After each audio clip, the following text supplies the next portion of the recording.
Hi everyone. We welcome all the participants who have joined as of now. We can see many participants and attendees joining. And just a few seconds before we start with the session, as more people are joining as the time passes.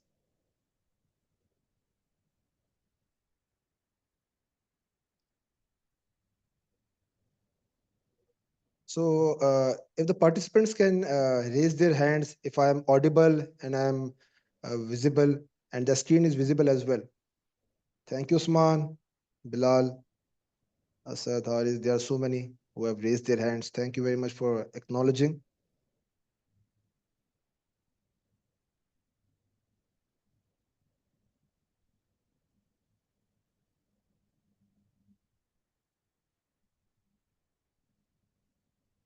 Yeah, I believe we are good to start. So, hi everyone.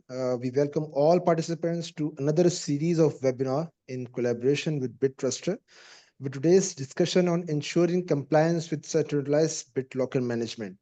So, what we have here from a presenter point of view, I myself, Hamid Ali, and I'm heading cybersecurity department at Nets Global, and with me is Chris Seven. He's a seasoned professional with over 2 decades of international experience in enterprise solution sales, business development, and IT strategy. So, what we have here, let me introduce Nets International first, which is basically a global recognized system integrator and digital solutions provider with over 4 decades of experience in delivering innovative, intelligent, and integration solution, operating across Middle East, UK, Europe, USA, and Asia Pacific. We specialize in infrastructure solutions, digital solution, and managed solutions. So moving forward, today's the agenda that as we are well aware that the agenda is the BitTruster encryption. And as we are all well aware that in today's cybersecurity landscape, full disk encryption is a critical layer of defense to protect sensitive data. Especially if you talk about the lost or stolen devices, BitLocker is a powerful native encryption tool, managing it at a scale of across, you can say, 100 to 1,000 of endpoints across the organization. It can be a complex at the same time as well. But when it comes to BitTruster, it is a centralized agentless platform designed to streamline BitLocker management, policy enforcement, compliance reporting, etc., and also recovery key access as well. So in this session, we will explore how BitTruster simplifies encryption governance, ensures regulatory compliance, and enhances security operations, all without disrupting user productivity or requiring endpoint agents. So let's deep dive into the solution, and let me take this over to Mr. Chris. So, Mr. Chris, over to you, please. Thank you. There we go. Oh, thank you, Hamid, first of all, for the kind introduction. And let me make sure that my screen is also fully visible to everyone, and hopefully you can hear me. I apologize for my appearance. The way I was born, I can't do anything about, but I am working with my backup camera, so it's not the best. I am aware. Anyway, so yes, what are we talking about today? We are looking at ensuring compliance with centralized BitLocker management. Like Hamid said, I will just skim through these double points. The idea here is we'll have a quick look at the regulatory landscape in general to start off with, to give us an idea of why we are doing any of these things. We'll tie disk encryption, protecting data at rest, into compliance. Then I'll have a little bit of a talk about my favorite disk encryption technology, BitLocker, why it is good, and it really is good, and a few of the inherent challenges with it, which then allows me to move into my favorite subject, which is BitTruster, and we'll look at how we can overcome some of those shortcomings maybe and enhance the value of BitLocker's encryption. And then we'll circle back to tie into the compliance regulation to see why, complete our journey, and then we move over to questions, hopefully many of them, and I'll do my best to answer them. I believe, Hamid, we might want people to ask questions as they pop up, and I will try my best to answer those as well as we go along. But let's start with legislation. So why is any of this important, you may ask yourself? Well, the thing with legislation is if you break the law, there's a penalty. That's as simple as it is. That's with all legislation. When it comes to this type of data privacy, data protection legislation, the penalty tends to be financial. So it can cost you money. Some cases, a lot of money. As an example, the EU GDPR, personal data privacy legislation, allows the EU to charge as much as 20 million euro, or alternatively 4% of a company's annual global revenue as penalties for breaches. So it can become quite expensive. And the other thing is, of course, you might well lose some face as this is all public information. But let's look at a few different legislations. Now, these are a couple of ones that are maybe regionally relevant. I know the Saudi Arabian National Cybersecurity Authority framework specifically mentions encryption, actually hard disk encryption, data at rest is encryption. The UAE law is based very much on, or mirrors the EU's GDPR, which is sort of the big daddy, the original, if you will, of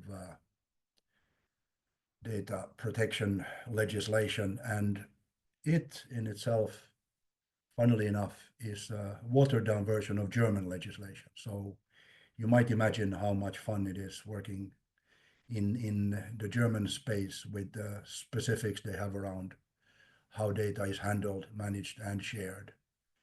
But EU GDPR has functioned as a foundation for quite a lot of local and national legislation because it is very comprehensive.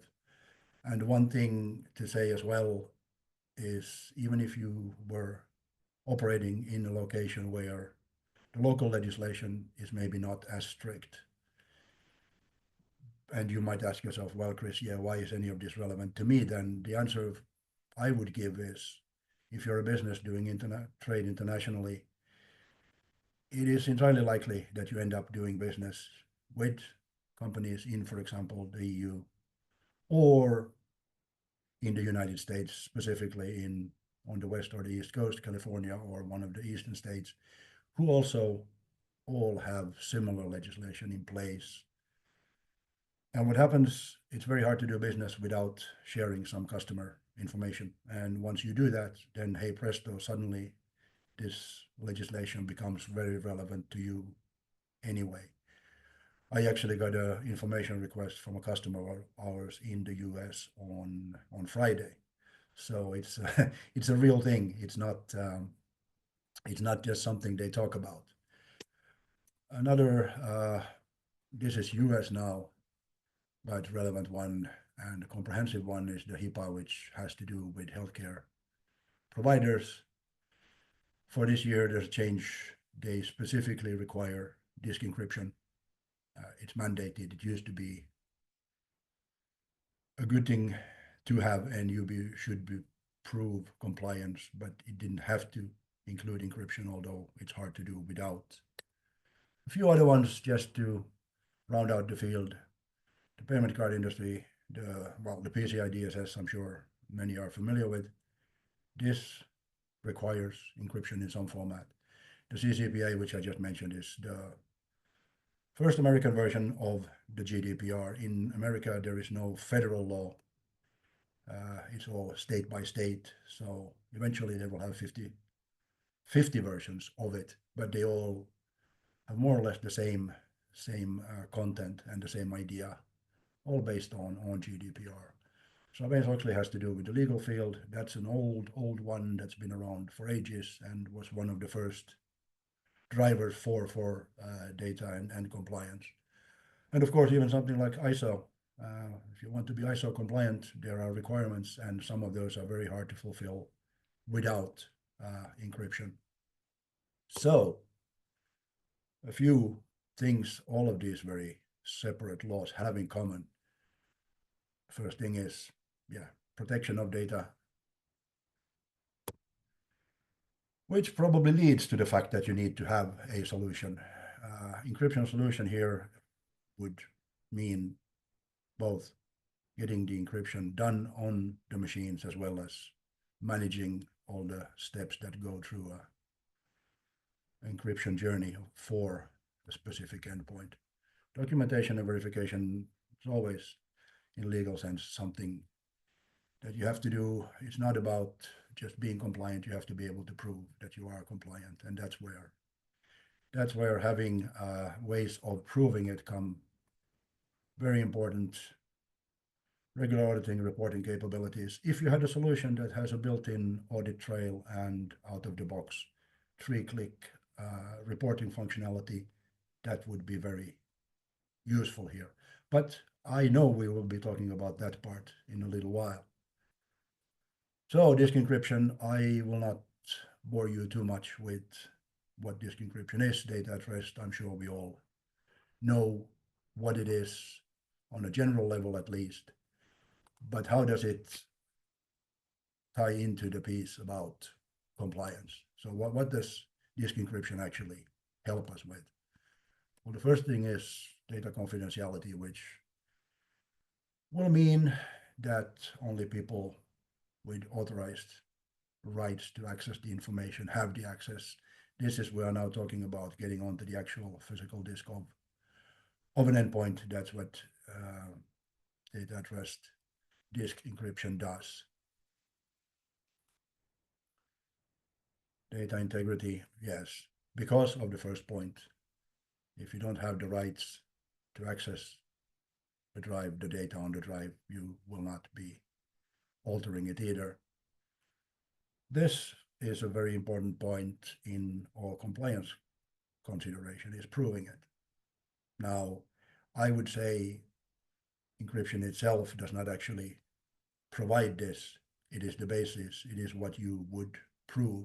So you would need tools to do the proof, and this is where management solutions would come into play. And finally, the traditional data encryption selling point, risk mitigation. In other words, if a machine gets lost or stolen, God forbid, but it happens all the time, then at least when the disk is protected, it is that much harder for the bad people to access that information. Nothing is 100% secure, unfortunately, in this world, but a properly encrypted disk is not an easy thing to get access to. It simply isn't. So that's why disk encryption itself matters. Now, BitLocker, as we know, is Microsoft's, Hamid kindly pointed out, Microsoft's own integrated, well integrated, what is it? Well, this is what it is. Microsoft's own disk encryption technology. I wouldn't necessarily call it a solution, it's technology. And it's built in. All commercially available versions of Windows will have BitLocker capability these days. Uses industry standard, strong encryption. And of course, from a financial point of view, because it comes with the operating system, there's no extra cost for having encryption capabilities, which is a very strong point for BitLocker, of course.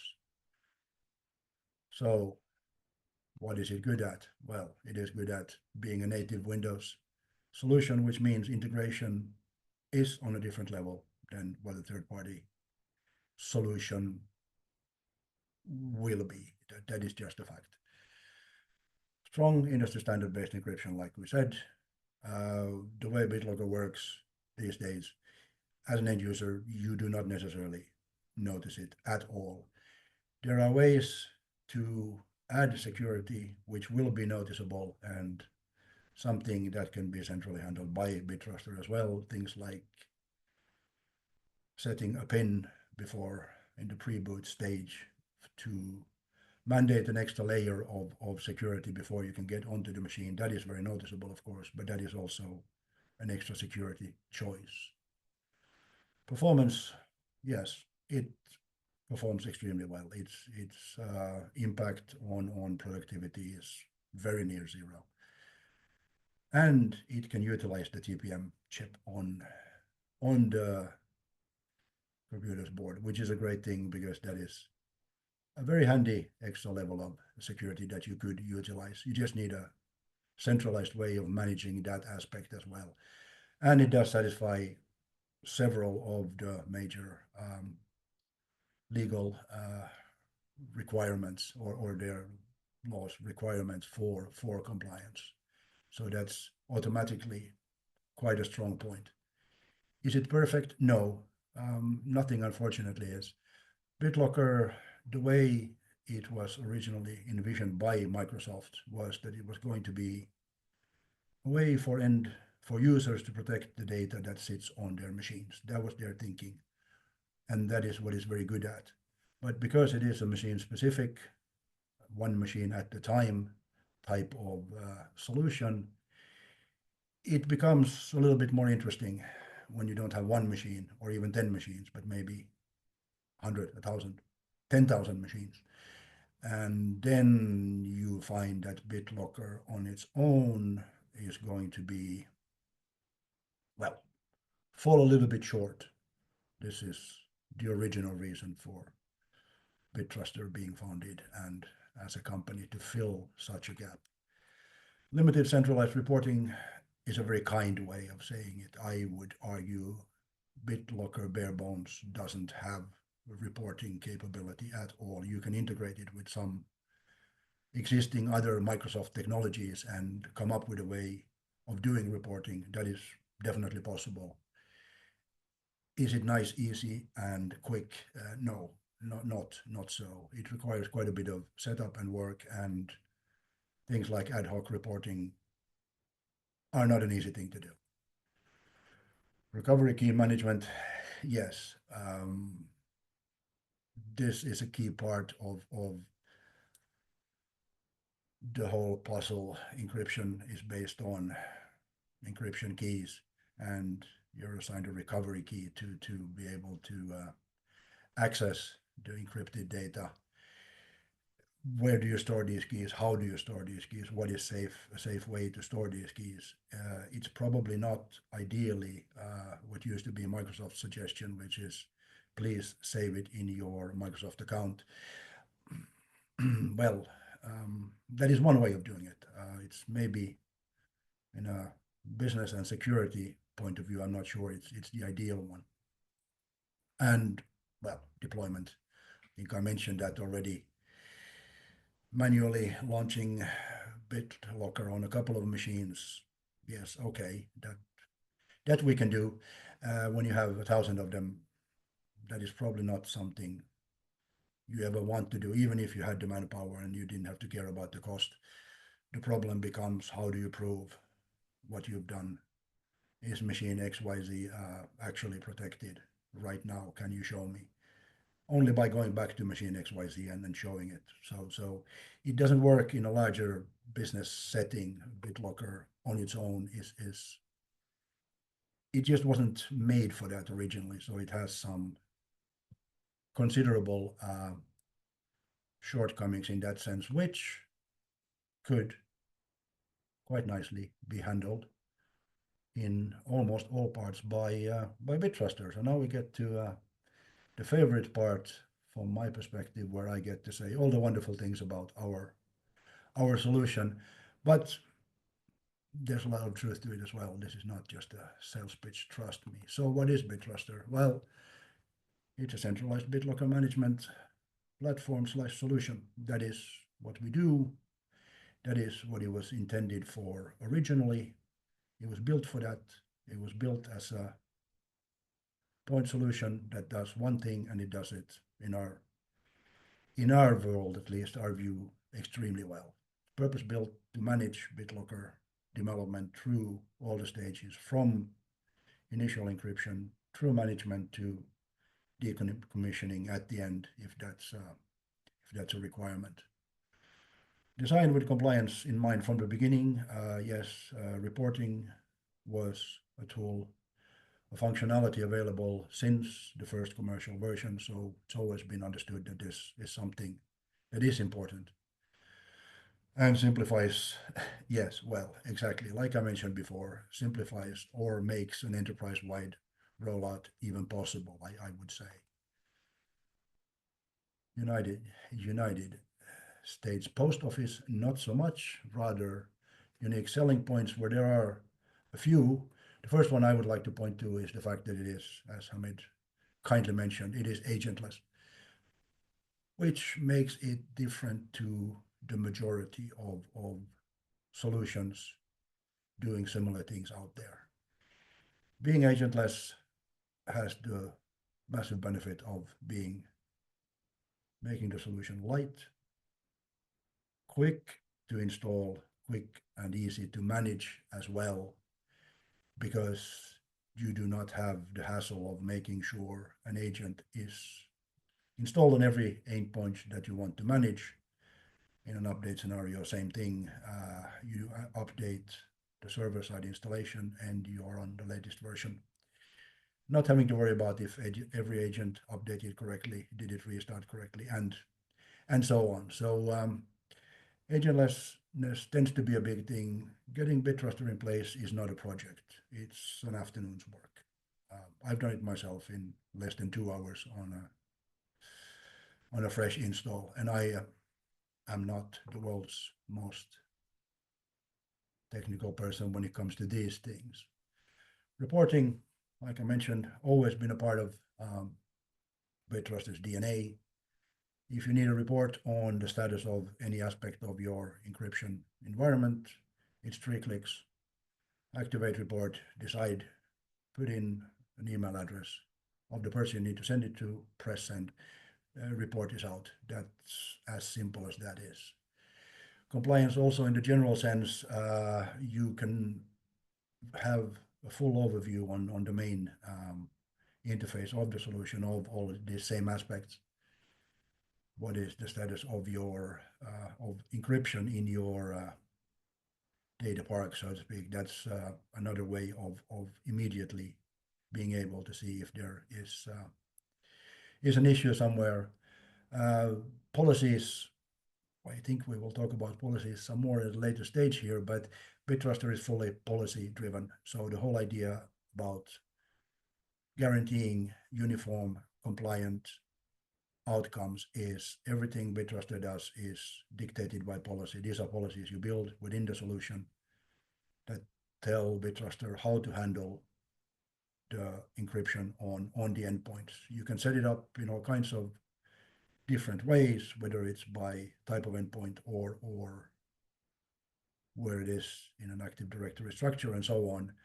But the point being, everything is policy-based, which means everything is uniform. A certain endpoint will consistently be handled in a certain way so that you can have the assurance that it is not, there is no risk for human error, if you like. Certain machine is discovered as being a certain thing or being a certain place, it will be handled in a certain way every time. And finally, a new thing for our latest version, which I think is quite a great addition, we have an open API. So what does this mean? Well, it means a number of things. It means, for example, if you have your own reporting engine that churns out the most beautiful reports the world has ever seen, you could connect BitTruster to that. You can get all the relevant encryption data that we collect using WMI, and you can make your own wonderful reports on it. More common, I would imagine, if you need to connect it to an SIM system and want to have all your security information or even more general information about your environment in one place with its own fancy dashboard, you could easily do that as well. So it opens up BitTruster's functionality to a bigger viewing audience, if you like. We can plug into pretty much anything. And like I said, it's an open API, so the data is all there and available. So why BitTruster? Well, I go back to the same points initially, because it is all those things that you would need if you throw your mind back to the last slide of BitLocker itself. These are the things BitLocker does not have. These are the things that BitTruster can add and provide. A few features in more detail. Centralized management. Centralized management is, of course, the key, pardon the pun, issue of any management solution. You have to have a single view of your whole environment, and that's certainly what we can provide. Mass deployment, yes. I believe we have tested the solution for, is it 50,000 endpoints? So it scales. It scales without any problem. But at the same time, you can start at pretty much any size, and you will get exactly the same benefits and the same experience.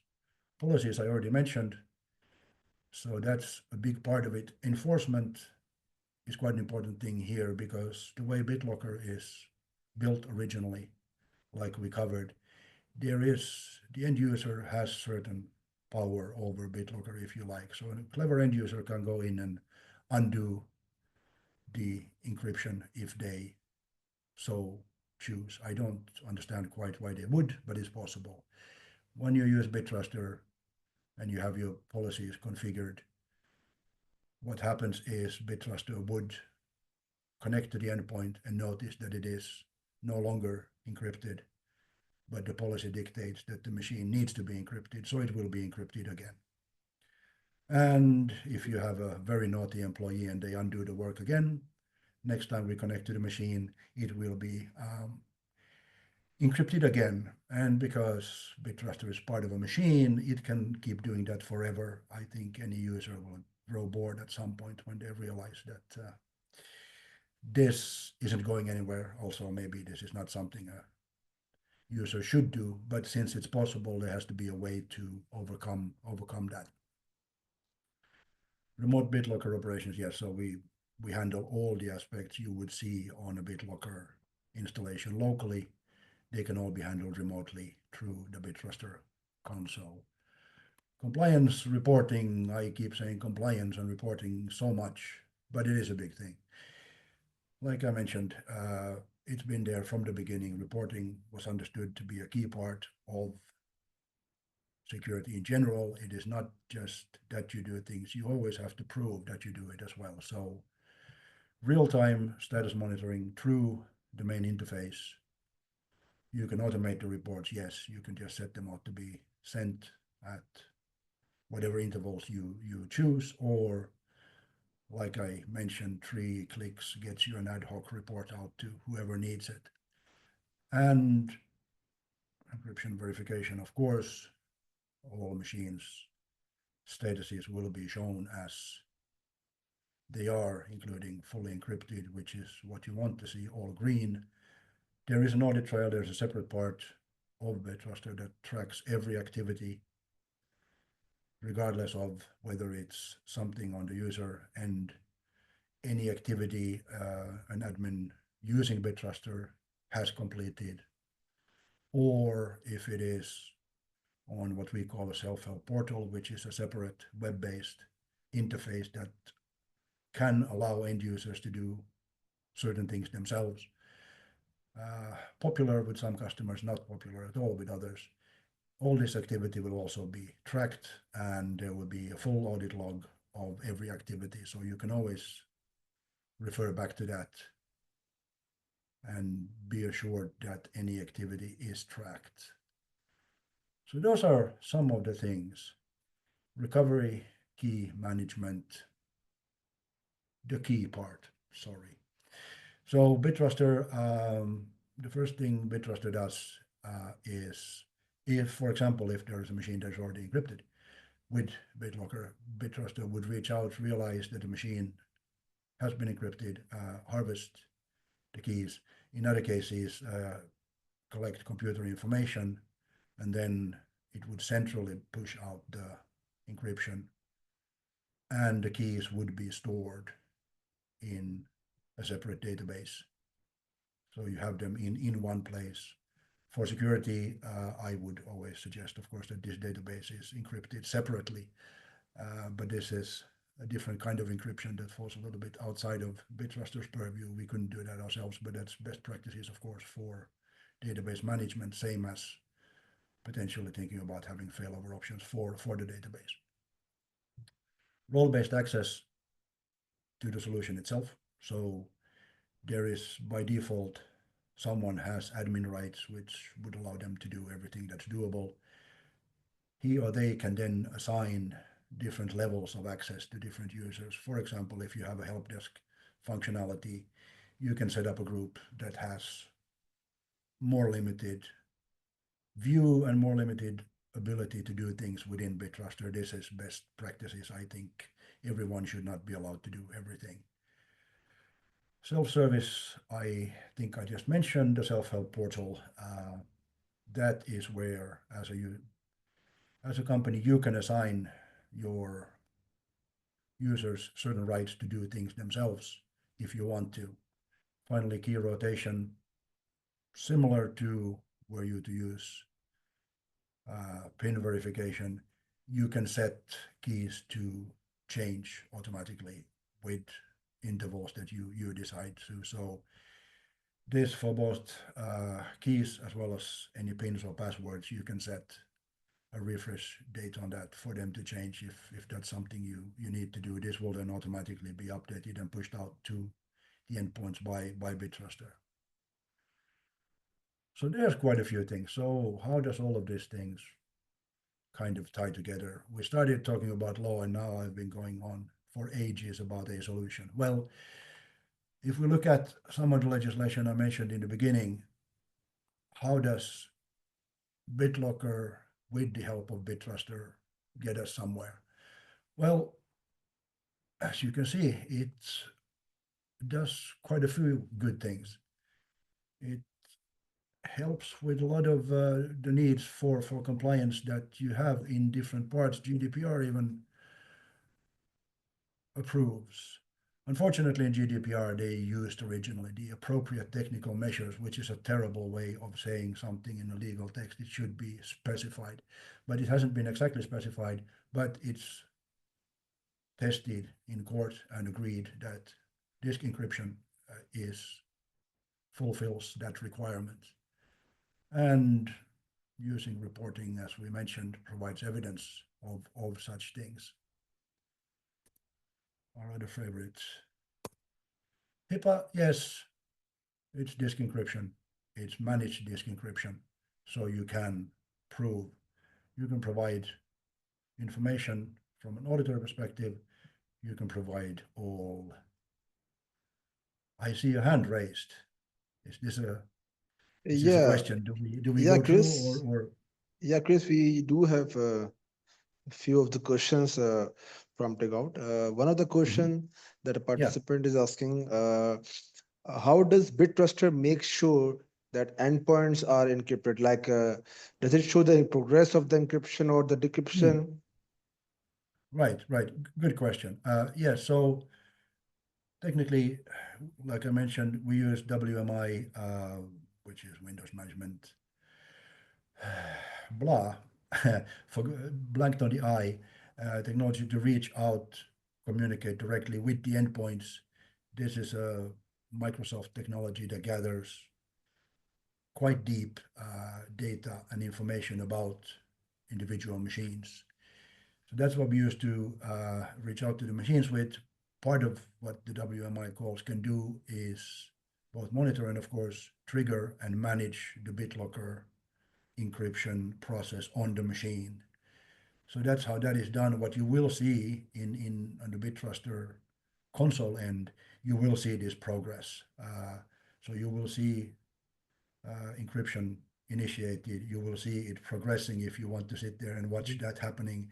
And then you will see at the end everything turning green for that particular endpoint, and it shows that it is fully encrypted. what ties into that was the story I mentioned about a naughty user undoing the good work. That is where it will be done again and again if you are, if the machine is part of a certain policy, then we will keep encrypting it until it is fully encrypted and stays that, let's say it stays that way because it will be redone if it's undone. So that's how it's done. Mhm. We satisfy the information need by gathering that information from the endpoint, and it's then shown in the BitTruster console. So someone using the console can see in near real time what the status is of on decryption on an endpoint. I Okay, hope that sounds good. answered the Yeah, yeah, question yeah. somewhat Thank you very much for clear. that elaborative answer. Another question which is popping here is what are the key differentiators of BitTruster if we compare it to the other BitLocker management solution? Mhm. That's a that's a very good question. That's also quite a big question. So I would say going through a whole differentiation matrix will be outside of the scope of our call here. So we have different, shall we say, benefits compared with different solutions in certain ways. The big way that sets us apart is the agentlessness that I mentioned before. That is unique. That makes us easier to set up and manage than any of the competition. In some cases, well, I must mention names, I suppose. I'm sorry. So Microsoft's lightweight solution, which is web-based.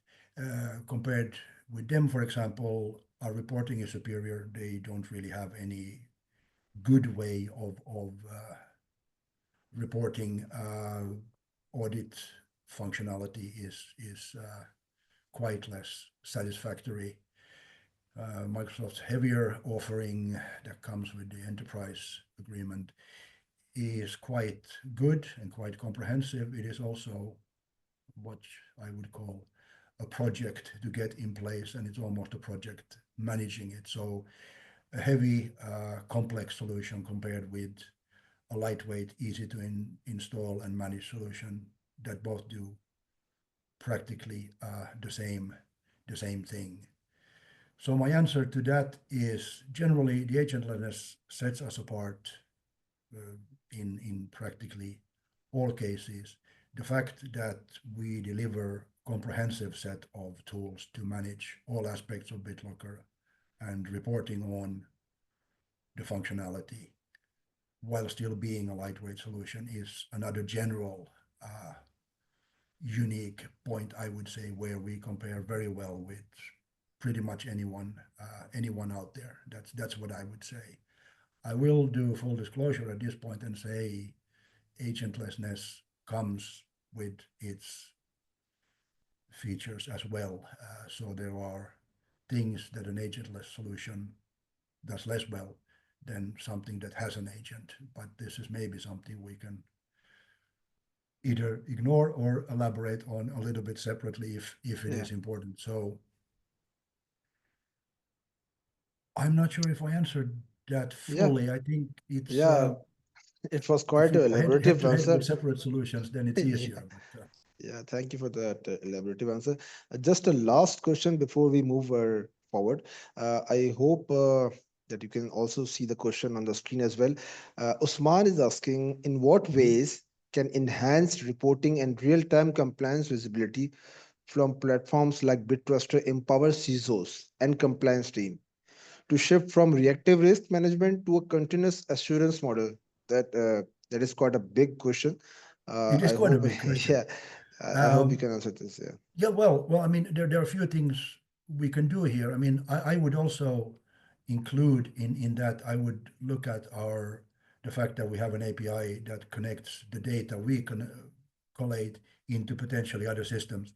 So one thing that might be useful to do here is simply to streamline the view of all the data that's available. In other words, pull information from BitTruster into a dashboard type system. That is one thing that could help in itself. Now, reporting,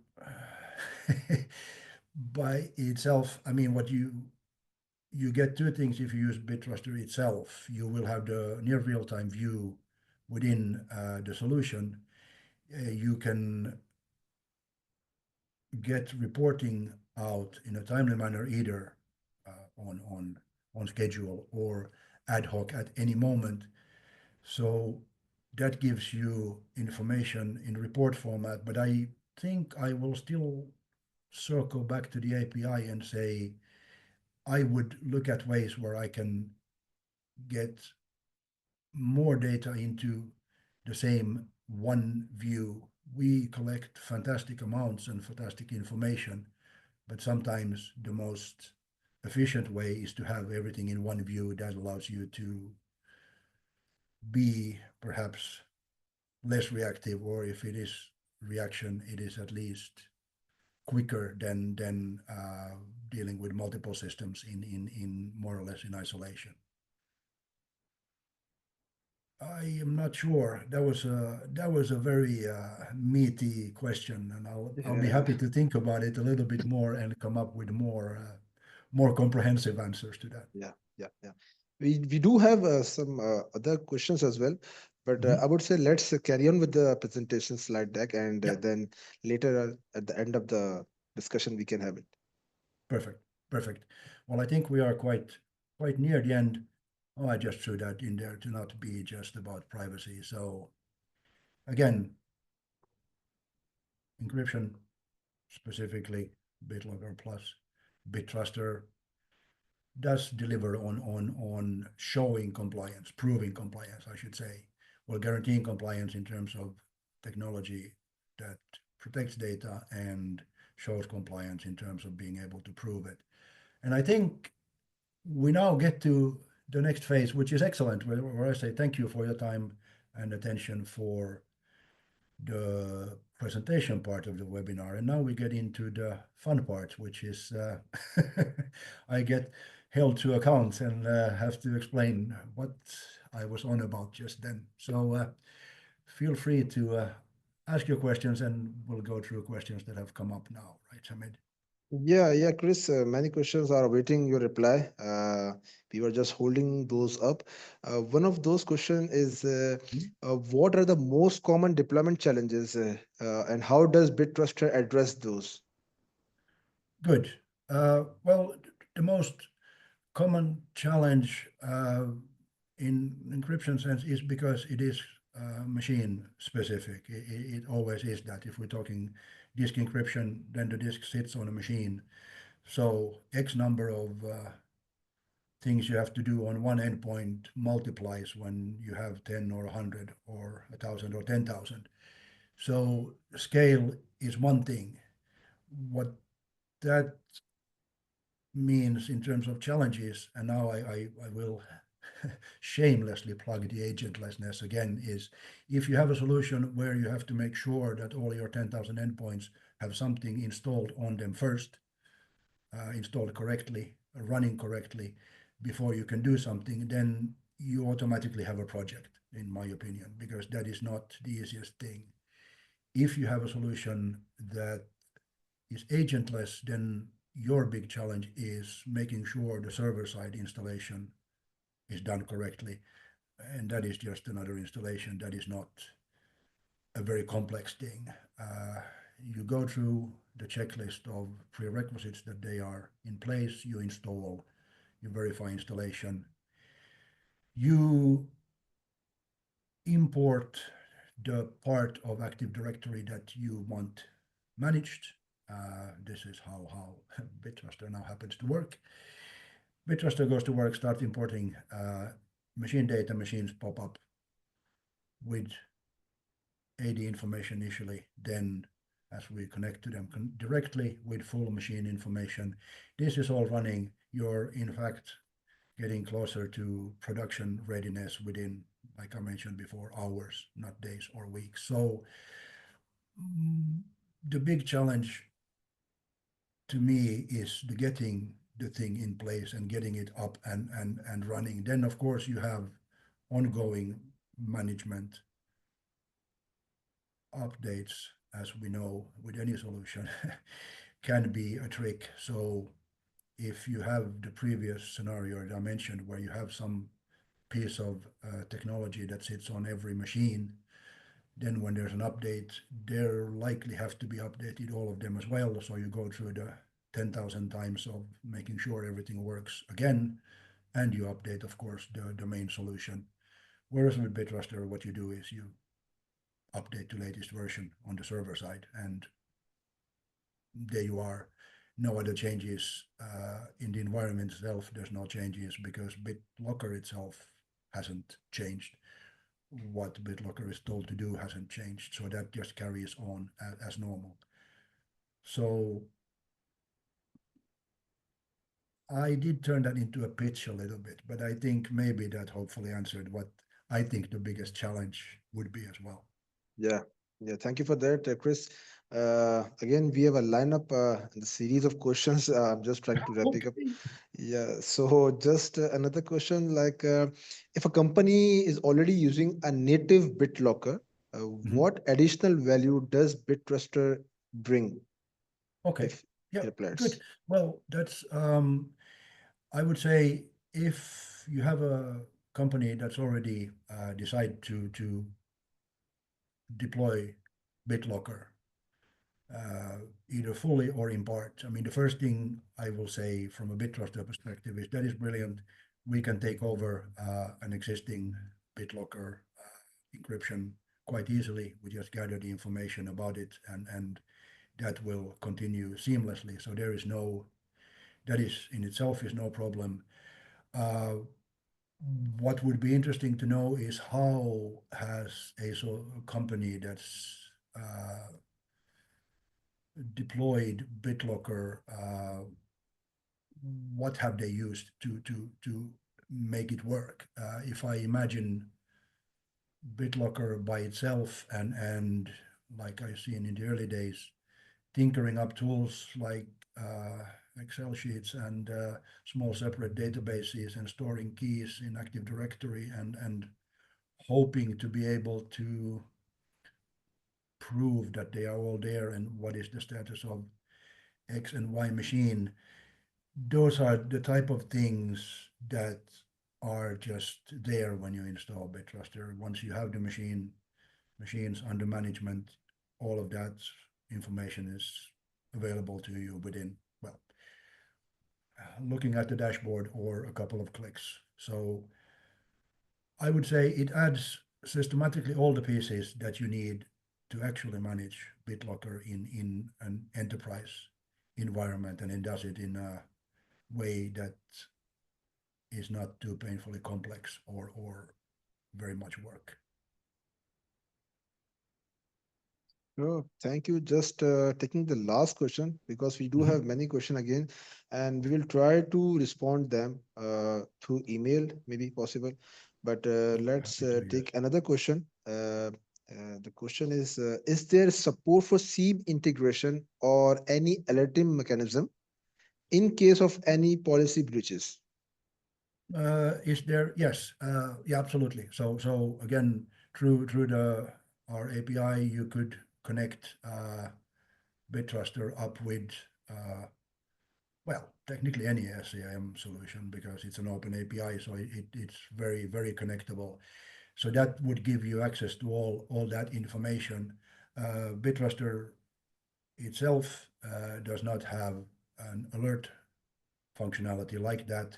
Part of the reason why that was never fully implemented is we thought the idea of allowing BitTruster to be connected to other wider, more comprehensive systems that already have this functionality in place would make more sense than for us to add another place where you have to look for potential alerts, something being wrong. So yes, by integrating BitTruster into a solution of choice, that's the way you could definitely do that. Yes.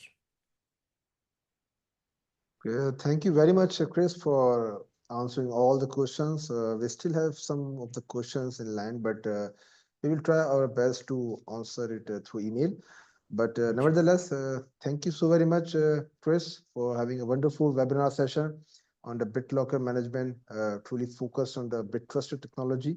and we surely found some USPs if you talk about the BitTruster solution. And let's have some another round of a session for a deep dive and a demonstration some other day.